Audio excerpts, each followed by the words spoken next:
Now this is the weirdest video ever, but I just wanted to show off this fantastic old Carton package before we throw it away, just because, you know, I just found it and I found it very fascinating, you know, the graphic design of this. As you can see, this is an old Nvidia graphics card that we don't use anymore because it's GeForce 6600, so it's very old. But just look at this. I mean, I think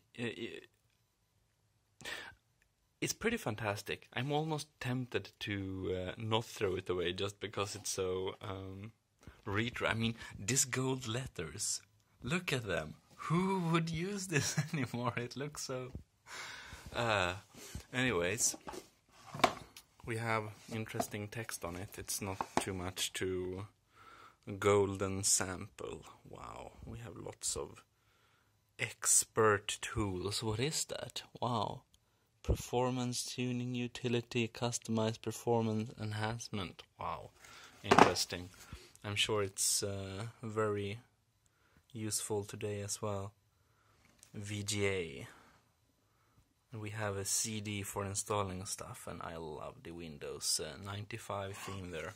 I mean, it's not that old, I don't know, 2005 or something, I guess. We also have a CD with this. I'll show you a better picture. But look at this woman here. It's like the 3D model. It looks, you know, from today's standard, it looks really low quality, but this was like top notch when this card came out and stuff. It's just a quick start manual. I love you get a quick start manual, but you don't get the slow start manual. Anyways, you can see here is that Windows XP? Of course it is. Of course it is. It was the shit back then. Anyways, this was a weird video. I just wanted to show you this fantastic old graphic cards packaging. Just found it. I need to clean up some stuff. I want to get rid of some old stuff that I don't know that I have in places everywhere. So yeah, anyways, that's that. Gmodism signing out.